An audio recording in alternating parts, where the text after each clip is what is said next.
Hello friends, welcome to our channel munching ముచ్చట్లు. ఎలా ఉన్నారు? అందరు బాగున్నారా? నేనైతే చాలా బాగున్నాను ఫ్రెండ్స్. మీరెంత బాగుండాలని మనస్ఫూర్తిగా కోరుకుంటున్నాను. ఈరోజు వ్లాగ్ వచ్చేసరికి మధ్యాహ్నం వ్లాగ్ అయితే మీతో షేర్ చేసుకుంటూ ఉన్నాను ఫ్రెండ్స్. వీడియో అయితే లాస్ట్ వరకు చూడండి ఫ్రెండ్స్. వీడియో నచ్చితే ఖచ్చితంగా లైక్ చేసి నా ఛానల్ని సబ్స్క్రైబ్ చేసుకోండి ఫ్రెండ్స్. అలాగే బెల్ ఐకాన్ క్లిక్ చేసి ఆల్ అని సింబల్ క్లిక్ చేశారంటే నా నోటిఫికేషన్స్ మీ వరకు వచ్చేస్తాయి ఫ్రెండ్స్. ఈరోజు వీడియోలో అయితే నేను చపాతీ అలాగే పన్నీర్ కర్రీ అయితే చేస్తూ ఉన్నాను ఫ్రెండ్స్. మధ్యాహ్నం మా పిల్లలు అడిగారనమాట. కాకపోతే ఈరోజు ఏంటంటే మార్నింగ్ మేము టిఫిన్ ఏం తినలేదు. మా ఆయన మామిడికాయలు తెస్తే మామిడికాయలు అయితే తినేసామన్నమాట. సమ్మర్ కదా, ఇంకా మామిడికాయలు ఫుల్గా ఉంటాయి. మేమైతే ప్రతి సమ్మర్లో కూడా మామిడి పండ్లు ఫుల్గా తినేస్తాం ఫ్రెండ్స్. మా ఆయన అయితే ఓపిక్గా తీసుకొని వస్తారనమాట. మండికి వెళ్ళి మరీ వాటికి 10 కిలోలు అలా తీసుకొని వచ్చేస్తారనమాట. అలా సమ్మర్లోనే 3 టైమ్స్ అయితే తెచ్చేస్తారనమాట. ఫుల్గా అయితే మామిడి పండ్లు అయితే తినేస్తామన్నమాట. కాకపోతే ఏంటంటే మా ఆయన ఏ సీజన్లో ఏ పండు తినాలో అవైతే తీసుకొని వచ్చేస్తారు ఫ్రెండ్స్. పుష్టిగా అయితే మేము ఏ సీజన్లో ఏం తినాలో అవే తింటూ ఉంటామన్నమాట. అదంతా మా ఆయన క్రెడిటే అండి. ఇంకా ఇక్కడ వీడియో విషయానికి వస్తే మాత్రం ఈరోజు నేను చపాతి అలాగే పన్నీర్ కర్రీ అయితే చేస్తూ ఉన్నాను ఫ్రెండ్స్. మార్నింగ్ టిఫిన్ ఏం తినలేదనమాట. పిల్లలు మామిడి పండ్లు తిన్నారు కదా, ఇంకా అందుకనేసి అమ్మ చపాతి అలాగే పన్నీర్ కర్రీ చెయ్యి, కొంచెం రుచిగా ఉంటుంది, బాగుంటుంది, తిన్నట్టుగా ఉంటుంది. ఈ మధ్య అసలు నైట్ పూట చేయట్లేదు కదా, చాలా రోజులు అయిపోయింది, కనీసం ఇప్పుడైనా చేసి పెట్టు అనేసి అయితే అన్నారు. ప్రతిసారి నైటే చేస్తావు, ఎప్పుడు పగులు చేసిందే లేదు, ఈరోజు చేసి పెట్టు అన్నారు. కానీ మా ఆయన అయితే మధ్యాహ్నం ఎండకు వెళ్ళేసి వస్తారు కదా, అందుకని నేను ఎక్కువగా మధ్యాహ్నం చపాతీ చేయడానికి అయితే అస్సలు ఇష్టపడను ఫ్రెండ్స్.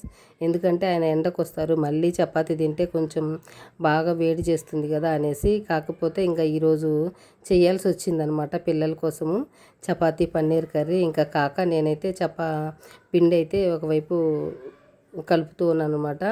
చెప్పాను, వద్దులే నాన్నకి ఇష్టం ఉండదు అన్నాను. కానీ పిల్లలు వినలేదనమాట. అమ్మ చెయ్యి, ఈరోజు ఒక్కరోజే కదా, ఏం కాదులే అని చెప్పేసి అడుగుతూ ఉంటే ఇంకా కాదని లేక అయితే ఇంకా నేను చేశానన్నమాట. అప్పటికే 11:30 అలా అయిపోతూ ఉంది టైం అయితే మాత్రం. ఇంకా లేట్ చేస్తే ఇంకా టైం అయిపోతుంది కదా అనేసి ఇంకా ప్రాసెస్ అయితే స్టార్ట్ చేశాను ఫ్రెండ్స్. నేను గోధుమ పిండి అయితే తీసుకొని ఇంకా మంచిగా నూనె అలాగే సాల్ట్ వేసేసి మంచిగా కలిపేసుకున్నాను అనమాట. కలిపేసి ఇంకా ఆ తర్వాత కొంచెం నీళ్ళు వేసుకొని అయితే చపాతీ పిండి కలిపేశాను. పన్నీర్ అయితే మాత్రం బాగా గడ్డగట్టేసింది అనమాట. అది వాటర్లో వేసి ఇంకా వేసి పెట్టేసి ఆనియన్స్ టమోటాలు కట్ చేసేయి అని చెప్పేసి మా పాపకైతే చెప్పాను ఫ్రెండ్స్. మా పాప ఇవన్నీ కట్ చేసేలోపు ఇంకా ఆ పన్నీర్ కూడా గడ్డగా ఉండింది కదా, అది బాగా సాఫ్ట్ అయిపోయిందనమాట. పన్నీర్ అయితే కట్ చేసేసిందనమాట. కట్ చేసేసి ఇంకా స్టవ్ పైన అయితే ఆనియన్స్ టమోటాలు అయితే పెట్టేసింది ఫ్రెండ్స్. ఇంకా అలాగే కాజు కూడా వేయమని చెప్పాను నేను. వేసింది కానీ అల్లం వెల్లుల్లి పేస్ట్ మర్చిపోయిందనమాట. ఇంకా అందుకనేసి ఇంకా నేను వచ్చి అల్లం వెల్లుల్లి పేస్ట్ ఒక 1 స్పూను అలాగే జీలకర్ర ఒక 1 స్పూన్ అయితే యాడ్ చేశాను ఫ్రెండ్స్. కాకపోతే ఇక్కడ నేను మీకు ఆనియన్స్ ఎన్ని కట్ చేశాను, టమోటాలు ఎన్ని కట్ చేశాను చెప్పలేదు కదా. ఆనియన్స్ అయితే ఒక 3 మీడియం సైజ్ ఆనియన్స్ కట్ చేయమని చెప్పాను. టమోటాలు వచ్చేసి ఒక 2 కట్ చేయమని చెప్పాను ఫ్రెండ్స్. ఇంకా కట్ చేసిన తర్వాత ఇంకా నేనే చెప్తూ ఉంటాను అనమాట ప్రాసెస్ అయితే. మా పాపకు నేను చెప్తూ ఉంటే తను చేస్తూ ఉంటుంది. నేను చపాతీ చేస్తూ పిండి కలుపుతూ చెప్తూ ఉన్నాను అనమాట. ఫస్ట్ అయితే బాండి పెట్టేసి ఆయిల్ అయితే వేసుకునింది ఫ్రెండ్స్. అది ఒక 4 టేబుల్ స్పూన్ దాకా ఆయిల్ అయితే వేసుకున్నాను అని చెప్పాను. ఆ తర్వాత వచ్చేసి ఇంకా చెక్క లవంగాలు యాలకులు అయితే యాడ్ చేసేసుకొని ఇంకా ఎర్రగడ్డ టమోటాలు అయితే వేసేసేయి మొత్తము. అలాగే 10 కాజులు అంటే జీడిపప్పు అయితే యాడ్ చేసుకో అని చెప్పేసాను అనమాట.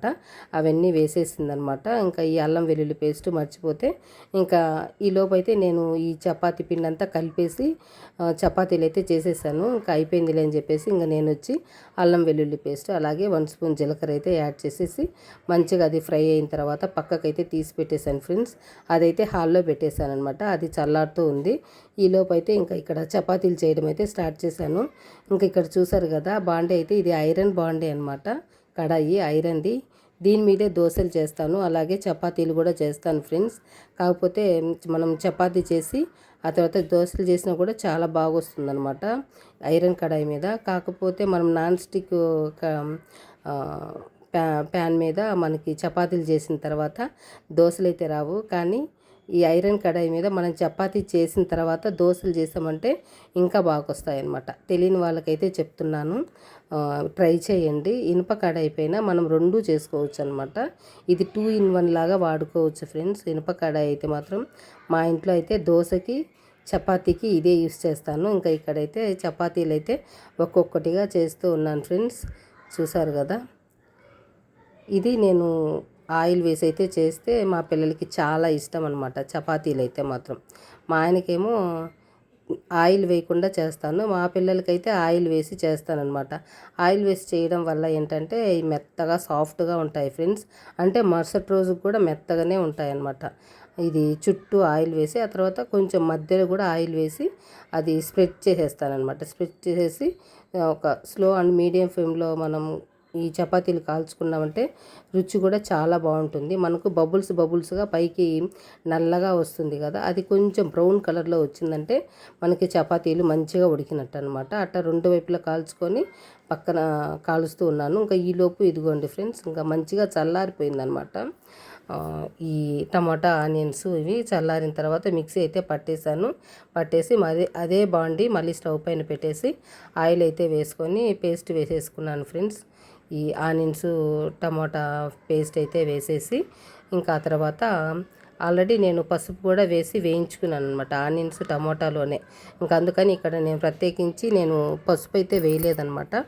ఓన్లీ కారం మాత్రం ఒక 1 స్పూను, ధనియాల పొడి 1 స్పూన్ యాడ్ చేసేసి ఇంకా ఈ మనం మిక్సీ పట్టుకున్నాం కదా అందులోనే 1 కప్పు వాటర్ వేసేసి అది బాగా అటు ఇటు ఊపి ఆ వాటర్ని ఈ పేస్ట్లో అయితే కలిపేసాను ఫ్రెండ్స్. కలిపేసి ఇంకా పన్నీర్ ముక్కలు అయితే వేసేసాను అనమాట. ఇది 200 grams ఉంటుంది పన్నీర్ ముక్కలు అయితే మాత్రం. మా పాప కొంచెం పెద్ద సైజులోనే కట్ చేసింది.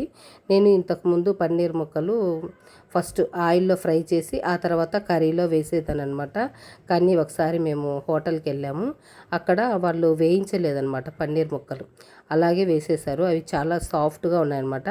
అప్పటి నుంచి నేను కూడా నేను వేయించడం ఎందుకు, ఇలాగే వేస్తే బాగుంటుంది కదా అని చెప్పేసి ఒకసారి ట్రై చేశాను ఫ్రెండ్స్. కానీ నేను ట్రై చేసినప్పుడు చాలా బాగున్నాయి అన్నమాట, అంటే సాఫ్ట్గా బాగున్నాయి. ఇంకా అదే ప్రాసెస్ అయితే ఇక్కడ అదే ప్రాసెస్లోనే చేస్తూ ఉన్నాను అనమాట. ఫ్రై చేయకుండా అలాగే వేసి ఇంకా టేస్ట్ అయితే చూసుకున్నాను ఫ్రెండ్స్. చూస్తే కొంచెం చప్పగా ఉందన్నమాట. పాప అయితే కొంచెం వేసింది సాల్ట్, అందుకే వాటర్ వేసిన తర్వాత అది కొంచెం చప్పగా ఉంటే నేను ఒక 1 స్పూన్ సాల్ట్ వేసేసి మూత అయితే పెట్టేశాను ఫ్రెండ్స్. పెట్టేసి ఇంకా పేస్ట్ చేసుకున్న మిక్సీ ఉంది కదా ఇదైతే క్లీన్ చేస్తూ ఉన్నాను అనమాట. ఇంతకుముందు అయితే క్లీన్ చేసేదాన్ని కాదు, అలాగే పక్కన పెట్టేశాను అనమాట. పక్కన పెట్టేస్తే మళ్ళీ పౌడర్ చేసుకోవాలి, ఏదైనా మిక్సీ చేసుకోవాలన్నా కూడా చాలా ఇబ్బంది పడేదాన్ని. ఎందుకంటే ఈ మిక్సీనే ప్రతి దానికి యూజ్ అవుతుందన్నమాట. పెద్ద మిక్సీ వచ్చేసి అది పిండి, అంటే మనం దోశలు వేసుకుంటాం కదా ఆ పిండికి మాత్రమే యూజ్ అవుతుంది. ఈ మిక్సీ వచ్చేసి ప్రతి ఒక్కటి, అంటే పొడులు కానీ పచ్చడి కానీ దేనికైనా కూడా ఈ మిక్సీయే యూజ్ అవుతుంది. అందుకనేసి ఈ మధ్య అయితే నేను ఏదైనా వెంటనే మిక్సీ పట్టేసుకున్నానంటే వెంటనే కడగడం అయితే అలవాటు చేసుకున్నాను అనమాట. ఇంకా అలవాటులోనే మిక్సీ అయితే కడిగేశాను ఫ్రెండ్స్. కడిగేశాను. ఒకవైపు ఏమో చపాతీలు చేస్తున్నాను అనమాట. చపాతీలు అయితే అయిపోయాయి. ఒకవైపు ఏమో కూర కూడా ఉడికిపోయిందనమాట. చూసారు కదా, చాలా అంటే చాలా చిక్కగా వచ్చింది కూర అయితే మాత్రం. చూసారా, స్టవ్ అయితే ఆఫ్ చేసేసి కస్తూరి మేతి అయితే యాడ్ చేసుకున్నాను ఫ్రెండ్స్. ఇంకా మీరు ఇక్కడ గరం మసాలా యాడ్ చేసుకోవాలంటే యాడ్ చేసుకోవచ్చు, కాకపోతే నేనైతే ఇక్కడ యాడ్ చేయడం లేదు. ఆల్రెడీ నేను ఆయిల్లో చెక్క లవంగాలు వేసాను కదా, అదే సరిపోతుంది. ఇంకా మా ఆయనకైతే నచ్చదు ఎక్కువ మసాలా వేస్తే, అందుకనేసి నేనైతే ఇక్కడ వేయటం లేదనమాట. ఇంకా చపాతీ చూసారు కదా, అక్కడ కూర చేస్తూ ఉంటే ఇటువైపు ఒకవైపు అయితే మాడిపోయిందనమాట. అయినా పర్లేదు, టేస్టీగానే ఉంటుంది, చాలా బాగుంటుందన్నమాట కొంచెం మాడితేనే. అది మరుసటి రోజు ఉత్తతే తింటాము, ఉత్తది తిన్నప్పుడు అది తినేయచ్చు. ఇంకా ఇక్కడ చూసారు కదా, మనకి కర్రీ అయితే రెడీ అయిపోయింది ఫ్రెండ్స్. చాలా చిక్కగా అనమాట ఇలా రెడీ అయిపోతుంది. ఒక 10 minutes స్లో అండ్ మీడియం ఫ్లేమ్లో మూత పెట్టేసామంటే మంచిగా ఉడికిపోతుంది. మీరు ఇంకా తర్వాత కొత్తిమీర కానీ లేదంటే పుదీనా కానీ వేసుకుంటే మనకి కూర అయితే రెడీ అయిపోతుంది. కాకపోతే ఇంకా మన ఇంట్లో కొత్తిమీర లేదనమాట. అందుకని నేనైతే వేసుకోలేదు ఫ్రెండ్స్. ఒకవేళ మీ దగ్గర ఉంటే వేసుకోవచ్చు. కొత్తిమీర లేదనుకోండి, పుదీనా ఉంటే కూడా మనం పుదీనా వేసుకోవచ్చు అనమాట. చాలా బాగుంటుంది. ఏవి లేకపోయినా కూడా కస్తూరి వేసుకున్నా కూడా ఆ టేస్ట్కి ఆ స్మెల్కి అలాగే తినాలనిపిస్తుంది ఫ్రెండ్స్. అంత బాగుంటుందన్నమాట. ఇది ఫ్రెండ్స్ ఇవాళ బ్లాగ్ అయితే. నచ్చితే ఖచ్చితంగా లైక్ చేయండి ఫ్రెండ్స్. నెక్స్ట్ వీడియోతో మళ్ళీ కలుసుకుంటాను. Thank you friends. Thank you.